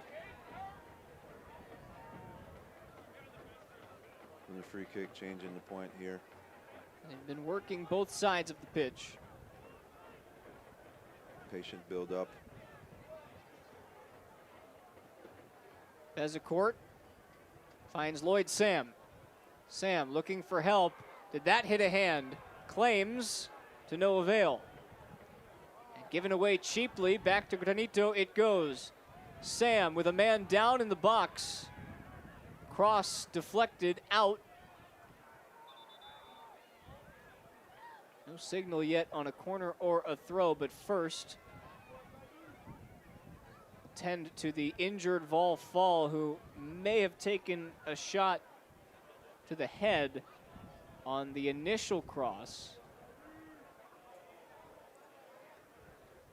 Yeah, not sure what exactly. Perhaps they were jostling? Not sure. The ball got played in. I'm not sure if the ball hit him or if he got, there's some incidental contact. But Coach Tritchew seems to be looking to make a sub as well, as we see Tyler Blackwood up off the bench. One of the things that Nelson Vargas mentioned I was alluding to before was their depth and how that's going to help them. And he says there are two types of headaches. One is when you don't have enough players to fill out 11, and in his case, it comes from having so many different options. It forces them to think, forces the coaching staff to think. See, Brian James will be ready to come in. Lloyd Sam will hand his captain's armband over to Benton Griffiths, and Miami's second Cigna sub takes place. James in, Sam off. Substitution for Miami. Leading the game, number 14, Lloyd Sam. Looking to get on things a little bit more attacking minded here. As James comes in.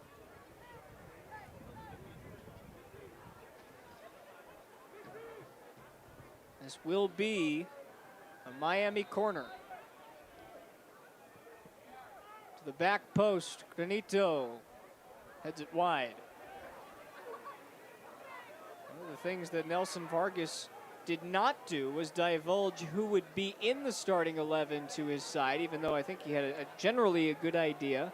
He wanted everybody playing as if they were competing for those starting spots. For the most part, in the second half, they've done that. First half, not so much. So it's still a work in progress, Miami. Tyler Blackwood will make his season debut. Replaces the first goal scorer, Greg, who was savvy to the task when Lloyd Sam had some trouble on the back line. A weak back pass intended for the goalkeeper, Silvestre. Greg jumped on it and opened St. Louis's account here in 2020. Yeah, Greg doing well in the first half, slowing down a little bit in the second half, and Coach Trichu looking to add some energy and some speed up front. Here's the substitute, James, looking to inject some speed. That cross finds the goalkeeper, Morton. Morton slowing things down, making sure that the box is clear and getting things started out of the back. Finding Blackwood in space. This is where he's dangerous. Blackwood has made a run down the right side. Has he stayed onside? He's in on Silvestre. Blackwood, 3-1. There he is. This is where his most dangerous 1v1 situations on the outside. Playing a 1-2, getting it behind the defense and picking his corner. St. Louis, 3-1. It looked shaky for a moment, and Miami fought. But perhaps Tyler Blackwood, who was on for no more than 60 seconds, delivers the knockout blow. Great ball in behind by Wharton and Sam. And here comes Blackwood just picking his spot. His left foot picking out that bottom right-hand corner. What a super pass from Wharton in behind.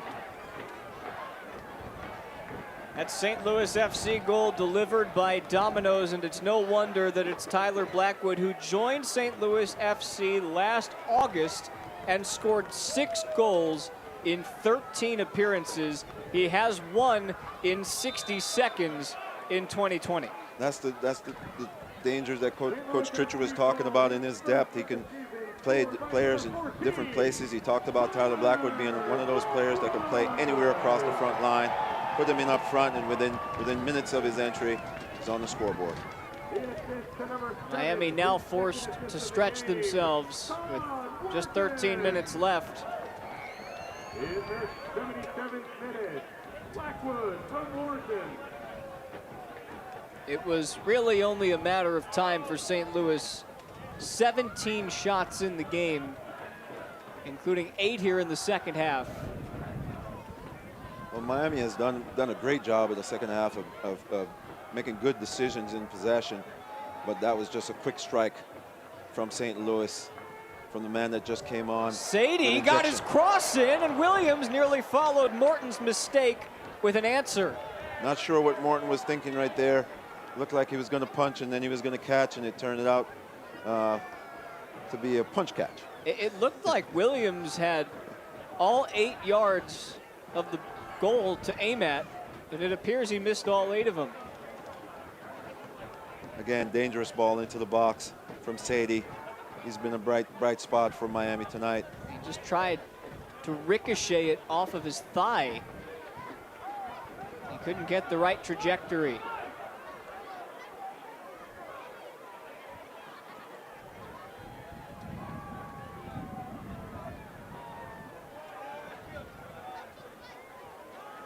Go time for Miami. Sadie couldn't grab that one. He's had a good game tonight, Prince Sadie, the man who joined the Miami FC after playing in the National Independent Soccer Association in the fall with Atlanta SC.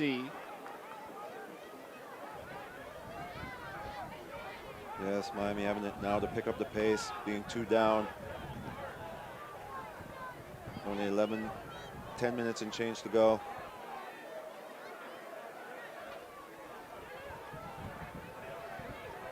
St. Louis pushing up and putting the pressure on Miami, not allowing them space to play through.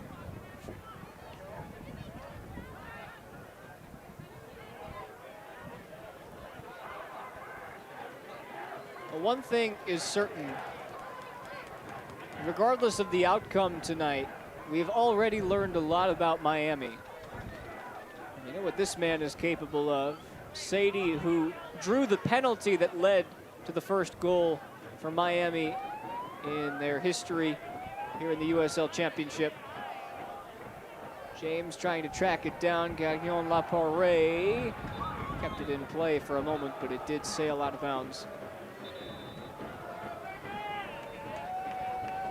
We'll see another Cigna sub with Kadeem Dakers ready to check in for more Sam, who also showcased some speed down the right flank in his own right. Good job from Sam tonight. Did his job on both sides of the ball. Coach Trichu just looking for some energy, especially defensively here in the last 9 minutes of this game. Dakers, who's been at the club since 2018, made 33 appearances last year, certainly a staple. Sam looks to be a new addition to the club that the Luligans can get behind. See how he's going to impress himself in this game.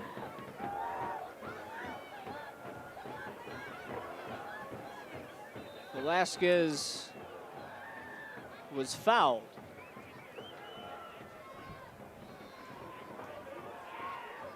Miami with a free kick here in a dangerous position.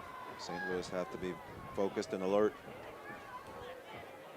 Granito standing over it. He's done well since coming into the game at the half. Certainly has provided the spark Miami was looking for. They just haven't had the finishing touch here in the second half. A lot of blue bodies forward. Granito with a good cross. Not fully cleared. And a bad pass that was intended for Velasquez, who was zagging when the pass was zigging. And here comes St. Louis. Free and clear. Cicerone on his left. He skied it. Great ball across by Dakers to Cicerone. Had the goal gaping. Just got underneath it, took his eyes off it the last second and sailed it over the crossbar. But a great counter from St. Louis. Quick move through the midfield. Got the ball across the field again, changing the point of attack. Just couldn't finish it off at the end. The second Cigna sub for St. Louis is Miguel Gonzales, the Mexican, who comes on in place of Othello Ba. Gonzales chomping at the bit to get on the field. Another player that I've known very well when he played for the Switchbacks. Had the opportunity to coach him for a couple years, and know that he's definitely going to add some energy, a lot of craftiness and technique at the top of the box, and he's a goal scorer as well. So look for him to get on the end of things if given the opportunity. Williams wants to go quick. Sadie always wants to go quick, and again he's tripped up. That'll be a yellow card for Paris G. Now that's a challenge when defending Sadie. He's going to go at you with speed, and G just got his feet caught up underneath him there and tied him up, make sure that he doesn't get down the line. Unfortunately, receiving a yellow card as a consequence. One thing that we've learned about Miami tonight is that they're certainly here to play, and so far they have lacked the finishing touch, but as soon as they settled into this game, which took a little bit longer than I think some of them on the field actually wanted it to take, once they settled, they were neck and neck, and they went toe-to-toe with a team that last year started strong and looks to be pretty good this year as well. Yeah, I think they came out with a different mentality in the second half and imposed their will on the game. Bezecourt whips it in. Obviously, creating more chances is something that Coach Vargas is going to work on in the week, and obviously finishing as well. But definitely a better mentality in the second half from Miami. They have a stout supporters group over in Dade County called the Dade Brigade. You're watching this from Wynwood Brewing, their watch party, and their team's first appearance in the championship. Looks like Miami's gone to 3 in the back here, pushing Back heel more people flick. forward. Sadie needs options, has them, takes it on himself. Now Sadie gets a cross in, and it's deflected out by Kavita. He's certainly a handful 1v1. Speed, skill going down the line, and obviously crossing. So Miami need to get more numbers in the box, especially when he has the ball at the top of the box in wide positions. Coach Vargas really high on Prince Sadie. We can see why so far tonight. Here's Heath, a lot of corners for Miami. This one is gobbled up by Morton. It's the second service that came into the box from a corner from Heath, and I suppose challenges for St. Louis. Morton up to the bill. Another giveaway.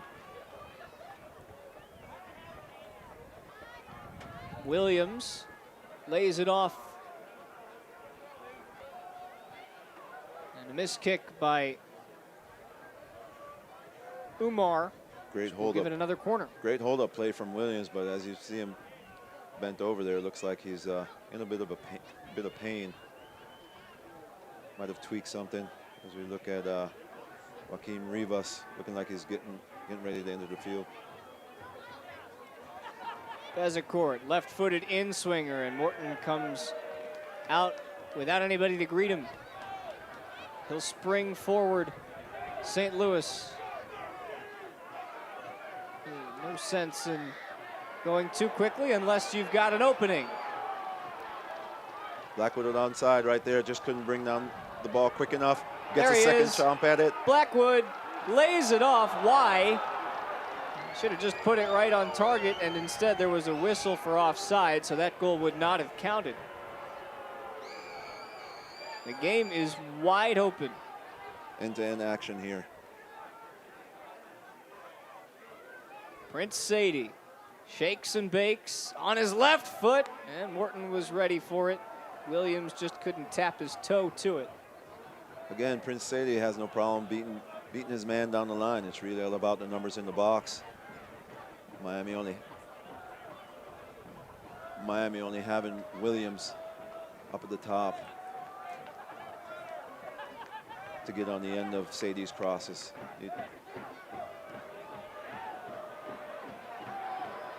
Blackwood gets to the middle, multiplies his options.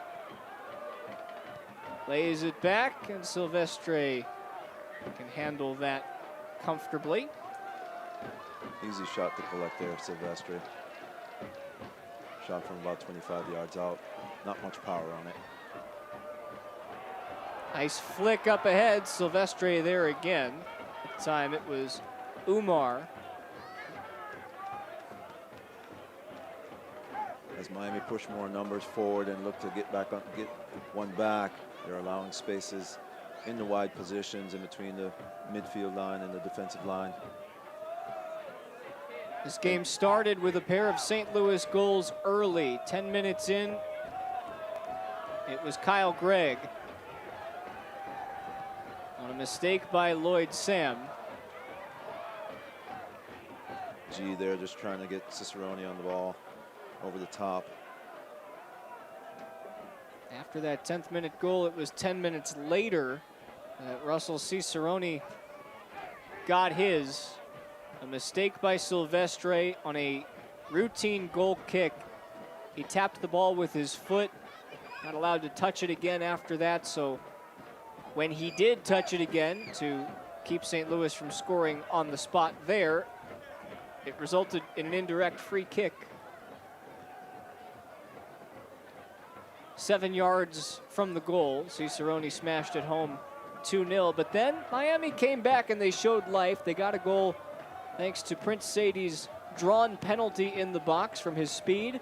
Mario Williams put it home comfortably. It was 2-1 at the half, and Miami came out hot in the second half as well. Had a couple of chances to tie it. A nice feed from Sadie. Bezecourt can't do anything with it, or rather Granito. Yeah, they came out hot and put... Rivas will be our final Cigna sub of the night. He'll replace Vol Fall. Joaquin Rivas, born in El Salvador from Las Vegas, he'll come in. Yeah, Miami did come out hot in the second half and had a lot of possession. Had a couple of passes, good penetrating passes, but very little in terms of creating chances, good goal-scoring chances up front. St. Louis doing a good job of shadowing things and making sure that any half chances didn't go towards the goal. Our 4 minutes of stoppage time presented by Paycor. Need more time in your business? Contact Paycor to handle your payroll and human resources needs. Yes, that. For Miami next week, they come home and play their first home game in the championship, and it's a tough task. They get Tampa Bay, the Rowdies, who picked up a 1-0 victory on the road earlier today against New York Red Bulls 2. Rowdies have been a powerhouse in the East for quite some time. Miami looking to build off of what was an encouraging effort, but a disappointing result. There's a sub, Miguel Gonzales on the ball. He's dangerous coming forward. Gonzales just over the head of Williams. Meanwhile, for St. Louis, we'll move on. Here's a break. Blackwood looking into the middle. Rivas lays it off, and Cicerone puts it home. 2 for number 9, and it's a 4-1 rout. Again, the sub Blackwood making an impact on the game, turning his man at the midfield line, pushing forward. Griffiths couldn't keep up with him, sending in a great cross across the box. Cicerone getting on the end of it and picking his spot at the far post. 4-1 St. Louis. That St. Louis FC goal delivered by Domino's, served on a platter by Rivas. And St. Louis has been just too much for Miami to handle tonight.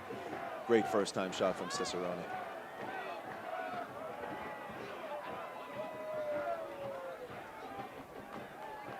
St. Louis will actually get next week off.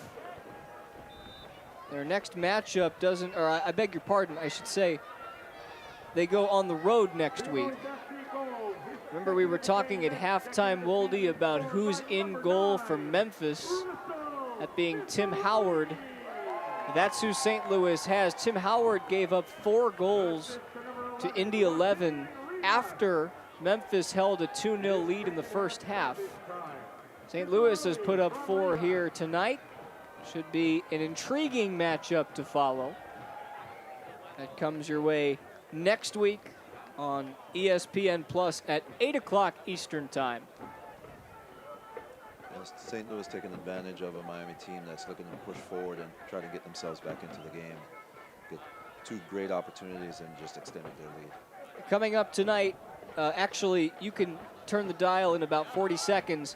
San Diego Loyal in their first game in the championship, taking on Las Vegas Lights FC, the debut of Landon Donovan as a head coach. I'm going to ask you your thoughts on that in just a second. But first, I want to remind you to stay up to date with news and highlights from across the USL Championship and League One by downloading the official league app today. Search United Soccer League or USL in the App Store or in Google Play and download today to enjoy news, giveaways, competitions, and more.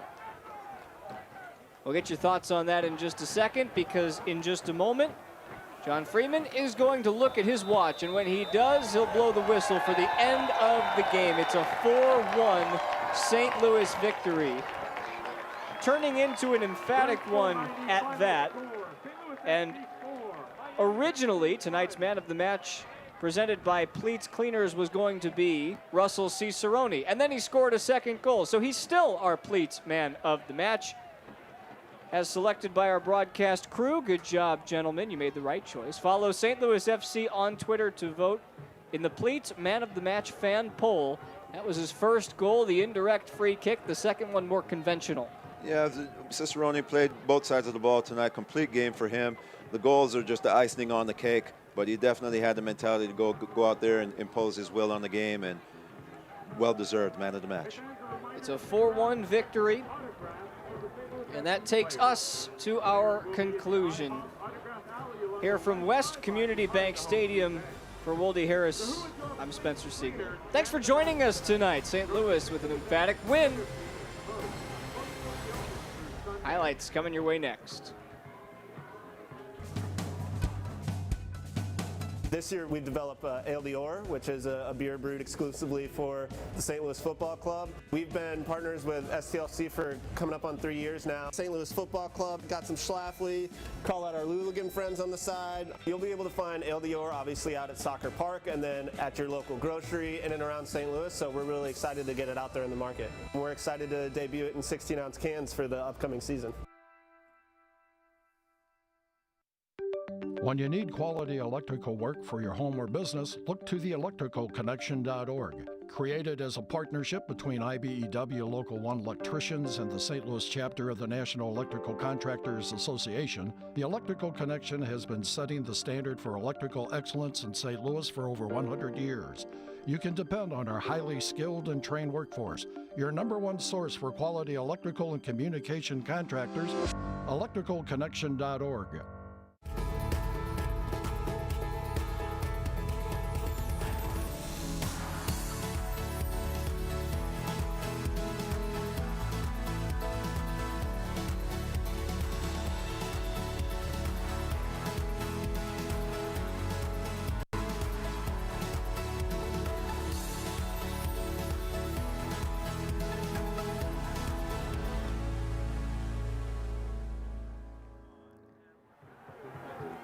Edward Jones presents tonight's final score, 4-1, St. Louis FC over the Miami FC in Fenton, Missouri. Back with you, Spencer Siegel, Wolde Harris.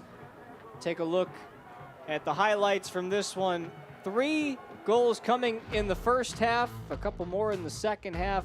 Let's start, though, in half number 1, where St. Louis got out to an early lead thanks in part to a couple of mistakes. Yeah, poor pass back here, poor decision pass by Sam, and the ever-present Kyle Bragg in the box, picking it off, rounding the keeper, open net, tucks it away.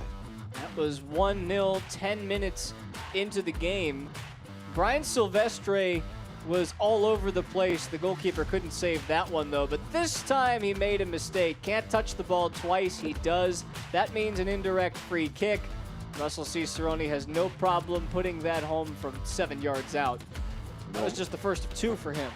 Yes, made no bones about it. Just putting his foot through it and up in the back of the net. Cicerone gets the goal, makes it 2-0, but then Prince Sadie, with about 2 minutes left in the first half, makes this run, draws the penalty. Romario Williams knows what to do with it. Yeah, great penalty from Romario Williams, down to the keeper's right, low and hard into the side netting. Pulls Miami back at the half, 2-1. Williams makes a game of it, and then Miami came out hot in the second half. They really had their opportunities early. Unfortunately, though, for them, St. Louis took advantage as soon as Tyler Blackwood came into the game. This is no more than 60 seconds after he came in, and he makes Miami pay. Talk about a super sub. Can't give him that time and space. Tyler Blackwood making him pay. Well, 1-2 action that time from Todd Wharton. Comes up with the clinching goal, and then just for good measure in the end, Cicerone, who was already our man of the match, he gives you one more just to make sure that the fans go home happy, although you see that's the knockout punch right there from Blackwood to make it 3-1. Cicerone, though, the first one was unconventional. This one looked pretty good. Here, Tyler Blackwood beating his man to the spot. Joaquim just laying it on the platter for Cicerone. Silvestre thought he could do better with it. You see the layoff from Rivas here. Cicerone's 2 goals will put him right at the top of the USL leaderboard in goals scored in week 1. We'll take a look at the final stats from this one. Miami actually held the ball 62% of the time in the second half, and they ultimately win the possession game, but look at the amount of shots. Yeah, St. Louis just creating a lot more chances, especially on the break and down the flanks, and obviously they were able to tuck them away. Miami still has some work to do. Well, don't forget, you can check out the USL on ESPN News right now with Mike Watson, Devin Kurtz, San Diego Loyal, and Las Vegas Lights FC, the debut of head coach Landon Donovan for San Diego. Boldy Harris, appreciate you, my friend. We're going to take a little break until next week here. St. Louis gets the win tonight. We sign off from West Community Bank Stadium. I'm Spencer Siegel. Thanks for joining us tonight. Final score, St. Louis 4, Miami FC 1.